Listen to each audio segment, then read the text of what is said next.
Most people who visit a site have an intention. They want to accomplish a goal. The entire idea behind most websites is to overcome any obstacles that person has while trying to accomplish that goal. How does this relate to a client proposal? Because a lot of people think a good client proposal has to sell you to your potential client. They think it's about the relationship between you and your client.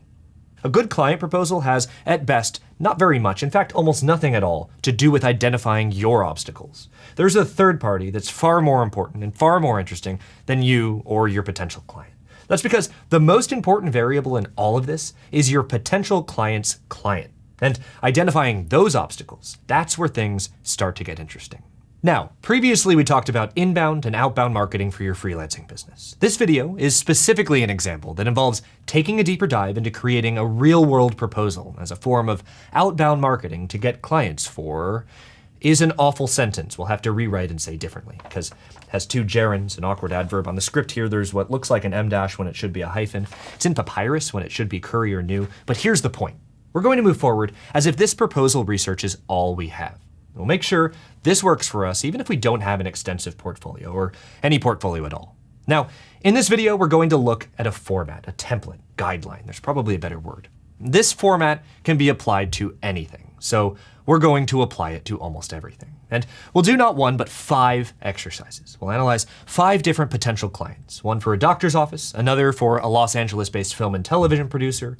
We'll do a curiously well-funded startup that specializes in vegan beef jerky, and another analysis for a private educator who works with children who have special learning needs. Then we'll wrap up by covering the same thing for a law firm, which is 12 minutes from our current location. Let's start with the format, because they're all going to follow the same general structure. And it goes back to where we started in this video, intention and obstacle. It's not about you, it's barely about your potential client, it's about your potential client's client. It's about understanding their intention and figuring out what's in the way of getting it done. This is what most people miss in freelancing. Let's pull up a table. Doctor, producer, startup, educator, law firm. Let's start to fill this out. Who are they to you? They're your potential clients. Who are you to them? Nobody at the moment. But who are their clients? In other words, who are your potential clients' clients? For freelance web design, it's figuring out who's searching the web for the doctor, who's looking at the producer's website. For all of these, it's about the perspective of those clients or customers who are visiting these people, visiting your potential clients on the web. How do people find these businesses? What happens when they get there? What happens when they land on the site? And only after we understand that can we make any type of proposal or recommendations about what we can do as freelance web designers or developers. If we don't understand this process, there's no way to understand our potential clients. And here's why. In the mid-2000s, Best Buy used to teach a sales technique called Care Plus. And believe it or not, the same basic principles of this technique apply to freelancing today. When someone would come in and start browsing products, employees would go up to the customer and contact them. That's the C in Care Plus, contact. They'd start by contacting the customer. But the next part was the most important. The A was for ask questions. This is the key. Because the customer who came in would say something like, I'm here to get a computer. And you can't just point to the most expensive computer or the fastest computer. You can, but it's useless. Because each system has different hardware. Each system might have different software. And whether it's retail sales or freelance web design, making a recommendation without understanding the customer is a really fast way to lose both trust and authority. That's why asking questions is so important. For Best Buy, it's who's going to use the computer? What are they using it for? Will this be used in an example almost 2 decades later to somehow tie it all back to freelancing? The questions here are so important, not because of the actual way these questions are asked, but because of the answers you get from asking those questions. If you understand their intentions and you can identify what obstacles are in their way, based on the answers to the questions you ask, you can make a real, genuine recommendation. That's the R. Take someone over to a specific computer and say, hey, you know how you said your daughter would be gaming a lot? Check this out. And you're making a recommendation on a specific computer because it matches the customer's need. And that's the key. Whether it's retail sales or freelance web design, the recommendations are based on the interaction. They're based on the answers you get from talking to and better understanding the needs of the customer. Once we're done with that, we can encourage the sale. That's what the E stands for, by the way. And the customer can better justify saying yes, whether it's a computer, a website, or whatever, because what they're saying yes to fits their needs. It's something that's been recommended to them based on the answers to the questions they were asked. How about the plus? Well, that's you. That's what you put into the interaction to make it your own. But what about the E? What does that stand for? Well, we just covered that 15 seconds ago. This whole thing of asking questions to better understand and making recommendations based on that understanding doesn't just apply to retail sales. It works for almost everything. And that's because humans respond to personalization. It's the defining difference between getting spam and getting whatever kind of mail you receive that isn't spam. And it directly relates to the format we're about to dive into. It's also the difference between a cold call and what a lot of people call a warm call. A cold call is approaching someone with generic, not at all personalized information, trying to push something to an unsuspecting victim of what can, at best, be classified as junk mail, because you don't yet know what's right for them. Before we make a recommendation or even think about what we're going to offer a potential client, we have to find answers to our questions. Now, in our hypothetical 5 analysis scenario, we haven't yet reached out to any of these potential clients, and that's a good thing because there's a lot we can determine without contacting them first. So for our potential doctor client, we wanted to learn as much as possible. We want to know how our doctor is getting patients. How are people finding his site? How does it look on mobile devices? So we asked Amina to set up an untraceable Gmail account via a 6-point chain VPN, from which we posted an ad on Craigslist. Someone to make contact with a private investigator. We got the cash from an ATM, then made a series of small purchases at a CVS to get change so none of the original bills could be traced back to our production crew. Stacy then wrote the instructions for the private investigator who'd be following our potential doctor client using Stacy's left hand, making it more difficult for a forensics team to determine if anyone associated with this course had anything to do with the job. After that, we had Greamer do the first handoff. Then our Craigslist contact met with the investigator at Whiz Burger, the intersection of South Van Ness and 18th. The investigator was tasked with getting the following. We wanted to know how our potential doctor client was getting patients. How were people finding his website? What did people find when they got to his site? How did it look on mobile devices? Then we realized we could actually get this information online by looking for our doctor on a search engine. Behold, the doctor's website, the structure, the layout, even a performance check on an iPhone. And since freelance web design is based upon the small idea that getting clients is the way to start out and stay in business, we found that using a search engine was far more cost effective, and it didn't take 4 weeks and 2 run-ins with local law enforcement. But that's the point. We can get in the minds of our clients' clients, the people searching for and finding our potential doctor client, without leaving the computer. We can do this by asking the questions they might have. So let's more clearly define our format. We know we want to make a series of recommendations. These are the services we'll provide. We know we want to ask questions. We also know there are ways to get answers to those questions, many of which don't involve what certain attorneys would call a string of misdemeanors that might lead to a felony stalking conviction. Again, their words, not ours. But we can break this format down into 3 categories. These are going to serve as the basis for any proposal we make, not just for the doctor and not just for a law firm, but for each of our potential clients. This is it, 3 parts. How people are finding them, what they do when they arrive on the site, and how we, the freelancer, can help. Okay, the first part is how their clients or customers find them. For the doctor, it's how people are learning about his services on the web. For the producer, it's how people are finding her. What would they search for? What comes up? For the startup, how do people learn about it? Same thing for the educator or the law firm. People are searching, and we want to get a good idea of how people are finding them. We'll go deeper into this in a few moments. The second part of our format is arriving on the website. If our potential client has a site, what does it look like? Do they even have a website? How does it perform? Is it responsive? Can we quickly find answers to questions? Does it appear trustworthy? Does it look like it was made on GeoCities? The third part is, and this is where you come in, moving forward. These are next steps, what you as a freelancer can do to help. If the first 2 parts are talking through what you're able to determine about your potential clients, their business, their website, you're getting a ton of information there, getting answers to the questions their clients and customers have. And that means you're able to make recommendations based on the answers you're getting, because a lot of the answers might not be great. If the question is, can I, as someone visiting this site, easily browse the content on a mobile device? And the answer is no, it's just the desktop version of the site that's been scrunched down on mobile. That's not a deal breaker. It's the perfect opportunity. It's the perfect opportunity to go in and say, hey, we noticed this, here's what's going on, here's how it's affecting you and your business, and here's how we can help. That's the difference. Cold calls or cold emails don't work because you're offering services without taking the time to understand. If you understand how your potential clients' clients think, the people who are searching for and finding the doctor, the producer, the startup, the educator, the law firm, you can warm things up. You can make it relevant. Now, a lot of people might not like this. You can get ignored or shot down, and people can say, "Don't bother me," or worse. But you're putting yourself out there. You're only reaching out if you notice something somewhere in which you can provide value, an opportunity to help someone or someone's business in a positive way. This is one format. You might have something that works better, and that's great. There are so many ways to get new clients, and this is one way. But that's the format we're going to use here.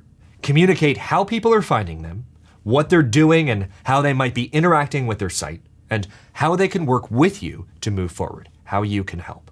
And if that's the format we'll use, let's apply it to our 5 examples. So, our doctor, how do people find them? What is their intention? Let's put ourselves in their shoes, not the doctor, but the doctor's potential customer, the patient.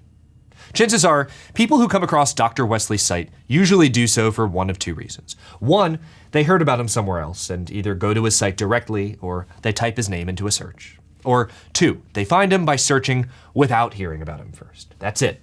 Now, we can determine by looking at Dr. Wesley's site that he's an otorhinolaryngologist, an unfathomably long word, which admittedly takes 9 syllables to say what could be said with far less effort in only 6, ear, nose, and throat doctor.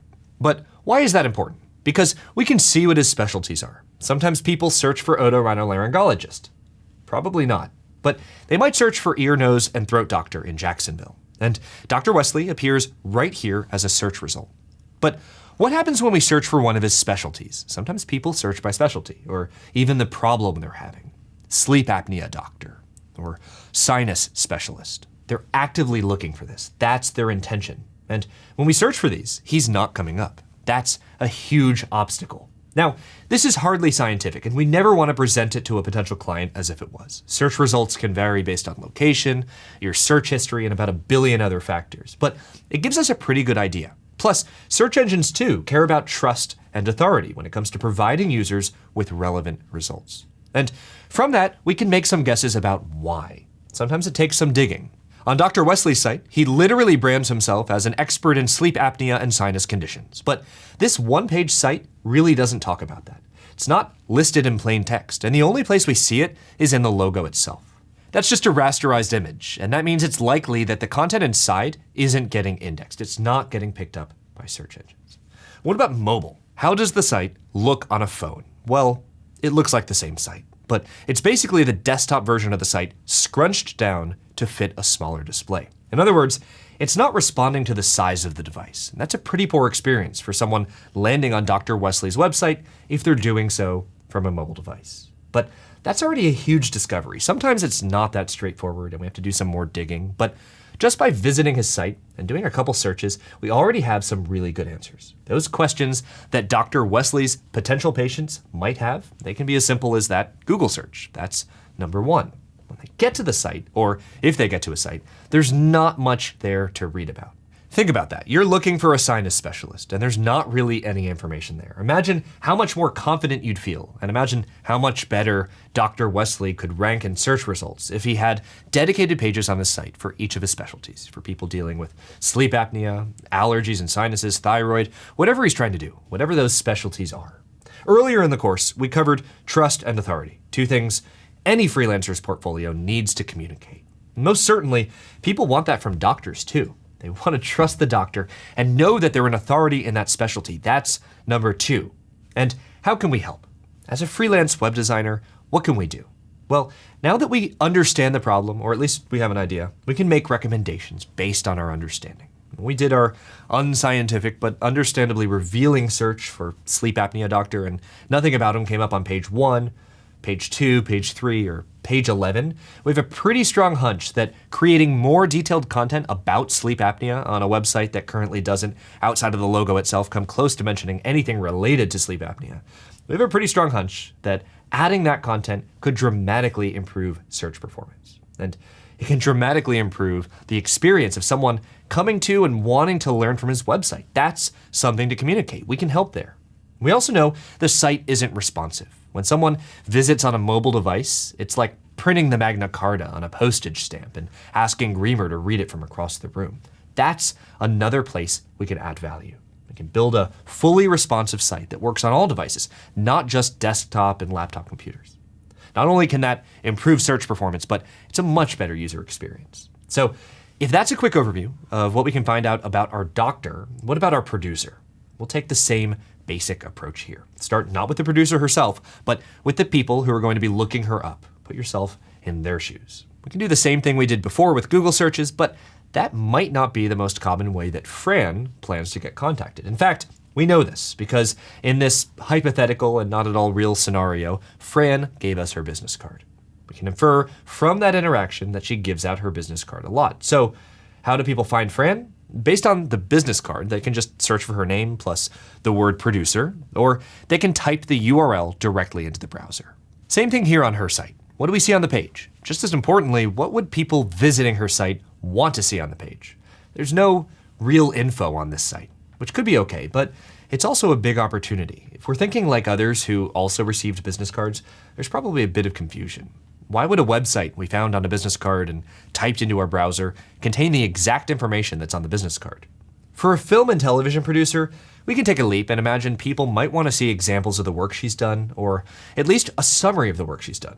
If we're trying to communicate trust and authority, listing out this work is a step in the right direction, linking out to her IMDb page, adding testimonials from directors, other producers, actors she's worked with. The list goes on and on. Same format. When we communicate with Fran, we'll want to talk through how clients are finding her, what they see or don't see when they get to her site, and what we might recommend. Yeah, there's a chance we could reach out, list off some of the stuff we recommend, and she can just go into the WordPress template and implement the changes herself. That's okay, but the very fact that we're reaching out to her in the first place, making careful observations, and professionally recommending a direct course of action, we often find the trust and authority that comes from that, the communication itself, makes not only a great first impression, but a really big difference when it comes time for a client to make a decision. That's the producer. What about the startup? A friend of a friend needs a new site, an e-commerce site, an online store to sell vegan beef jerky. They don't have one now. So, a dramatically different approach? Not at all. Same pattern. Sometimes not having an existing site is great. How do clients find them online? Well, we can still search. Maybe they have a Facebook page or even an article about them in a blog. For all we know, someone's already building their site. So we don't want to get too invested early on in the process. That's true for any client proposal. But we can read and learn as much as we can. So the questions are almost exactly the same. Future tense. How will customers find them? What will happen when they get there? Will they order vegan beef jerky online? What's the checkout process going to be like? Will it match the rest of their branding? Even without a site, we can make recommendations based on putting ourselves in the shoes of those who are finding and wanting to learn about and buying, for one reason or another, vegan beef jerky. What about our educator? Very similar to our doctor. When someone's offering a service, discoverability is usually pretty important.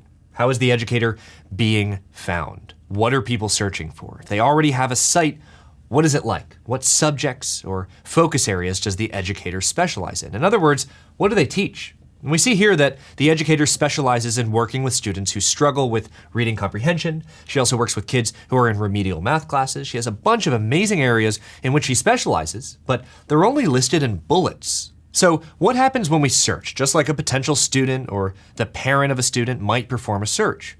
Not so good. We can infer that the reason that's happening is because there are just bullets on a page. Now, there could be any number of factors affecting this, but if we turn these bullets into actual links and made pages that talk about each of her specialties, that's real content. That helps students and parents better understand the services she offers, gives them confidence. It communicates that trust and authority. And that's great for search engines too. If we load it up on mobile, it says this website is best viewed on a laptop or desktop. Not so good. The pattern here is the same. We're figuring out how people are finding them. We're talking about what happens when those people get on the site, and we can make recommendations based on those observations. Now for this one, our law firm, let's follow the same format. How do clients, these are potential clients of the law firm, how do people find Conrad, Wolf, and Dostoevsky? What are people searching for? Think about the combinations of searches that could be performed. Any combination of practice areas, locations, these are the real world searches that people are performing every day. And for real people who are searching for these services, we want to better understand their thought process. For a law firm, it goes something like this. We do a search for a thing, we find a site that comes up as a search result. After reading a particularly helpful description that seems to match our needs, we click the link. Enter the website. First things first, we'll want to confirm that the service we're looking for is handled by the law firm. Is there a practice area listed or described here that matches our needs? Is there an FAQ or a resources page or something that lets me learn more before engaging with this law firm? Once we've confirmed that the law firm has what we're looking for, we're thinking higher level. Are they trustworthy? As someone seeking legal advice, that's a big deal. Does the website look professional? Does the attorney biography section make us feel like the firm is qualified? Do we get a good sense that we'll be represented well? Once we get past this, we have an interesting point. And it may seem really, really obvious, but people need a clear way to actually engage the law firm. How do they make an appointment? Can they quickly find the phone number? Is there a contact form so people can reach out? Is there a clear address and a map to their office? These are just some of the many things that go through the heads of people searching for stuff on the internet. And in most cases, not having clear access to all this information is a huge obstacle. They're on the site because they have an intention, so the job of the site is to help anyone overcome these obstacles to accomplish their goal. Our job is to communicate this to the law firm, and we'll do it like this. We'll break down how their clients are finding them. We can include some common search terms that are relevant to what we found on their existing site. We know their practice areas. We know they offer these services. Let's make sure to communicate the types of searches that could be happening around each subject. We don't point out flaws. We don't trash their existing site. There's a high chance they or their nephew created it. Instead, let's educate them. Let's make observations that inform their thinking. And in this kind of proposal, we'll want to get inside the law firm's way of thinking. How is this affecting their business? Once someone arrives on their site, we can simply ask the same questions we thought of earlier. We can include screenshots or descriptions of what happens when someone lands on their site. What do the practice areas look like? Do they link out to pages where we can learn more about them? How does a site look on mobile? Here we can see it's scrunched down. It's a website designed for a desktop or laptop computer, and it's virtually microscopic. These observations are then turned into the next section, moving forward, how we can help. After we've educated and made observations, we can talk about what we do, tell them a little bit about our process and how that process relates to what we've talked about, how it can positively affect their business. Because we're making recommendations for them based on the research we've done, they're infinitely more likely to respond when compared to spamming them with generic, unpersonalized nonsense. And that's the key with all of this. With the doctor, the producer, the startup, the educator, the lawyers, we communicate to them, we educate. We aim to get them thinking about what their clients or customers are going through when they search, when they arrive at their website, and we tell them what we can do to help. And that's the type of research we want when we're putting together a proposal.